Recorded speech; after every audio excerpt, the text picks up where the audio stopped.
আল্লাহ যে নারীকে ভালোবাসেন তাকে চারটি কষ্ট দেন।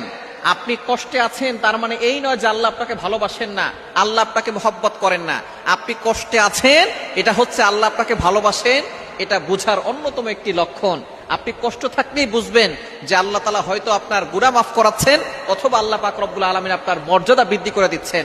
সুতরাং নারীদের জীবনে যদি এই চারটি কষ্ট থাকে, তাহলে বুঝে নিবেন যে আল্লাহ পাক রব্বুল আলামিন আপনাকে ভালোবাসেন, আপনাকে মহব্বত করেন, এবং এই কষ্ট দিয়ে আল্লাহ পাক রব্বুল আলামিন আপনার মর্যাদা বৃদ্ধি করে মৃত্যুর সাথে সাথে আপনাকে জান্নাত দিতে চাচ্ছেন। নাম্বার ওয়ান, এক নাম্বার হচ্ছে মানুষের অন্যায় সমালোচনা।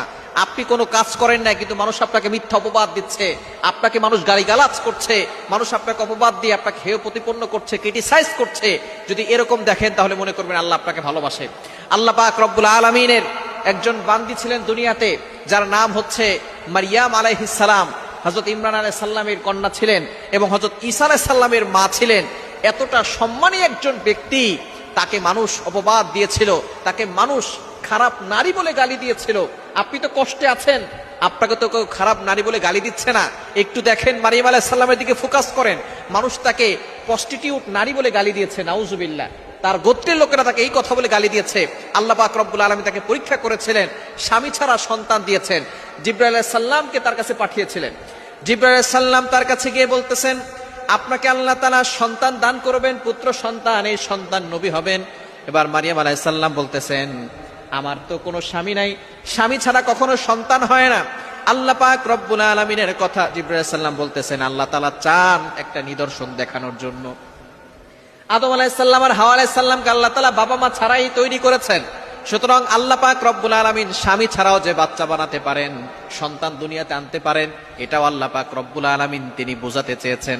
সুতরাং স্বামী ছাড়া আল্লাহ পাক রব্বুল আলামিন এমন ব্যবস্থা করবেন যে আপনার গর্ভে সন্তান চলে আসবে।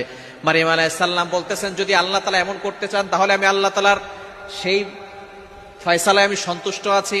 জিবরাইল আলাইহিস সালাম এবার তার জামার আস্তিনে একটা ফু দিয়েছেন, আর তার গর্ভে বাচ্চা চলে এসেছে। এবার মানুষ যখন তাকে দেখেছে, দেখার পরে তার ব্যাপারে বিভিন্ন ধরনের মতবাদ, অনেক ধরনের অপবাদ শুরু করেছেন। বলতেছে, তোমার মা তো ভালো ছিল, বাবা তো ভালো ছিল, কিন্তু তুমি এতটা অন্যায় কাজ কিভাবে করলে? এই যে একটা অপবাদ সে সহ্য করেছে, কিন্তু তারপরও তিনি ভরসা হারান নাই, আল্লাহর উপরে সবসময় ভরসা রেখেছেন।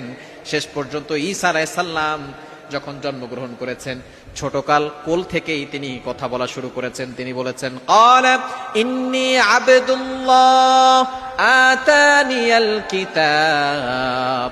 আল্লাহ পাক রব্বুল আলামিনের তিনি একজন বান্দা, এটা তিনি ছোট্টবেলায়, যে সময় বাচ্চারা কথা বলতে পারে না, তখনই তিনি কথা বলে সকলকে জানিয়ে দিয়েছেন। এজন্য যখনই আপনি দেখবেন মানুষ আপনার নামে সমালোচনা করছে, মিথ্যা অপবাদ দিচ্ছে, মনে করবেন আল্লাহ আপনাকে ভালোবাসে, আল্লাহ আপনাকে মহব্বত করে।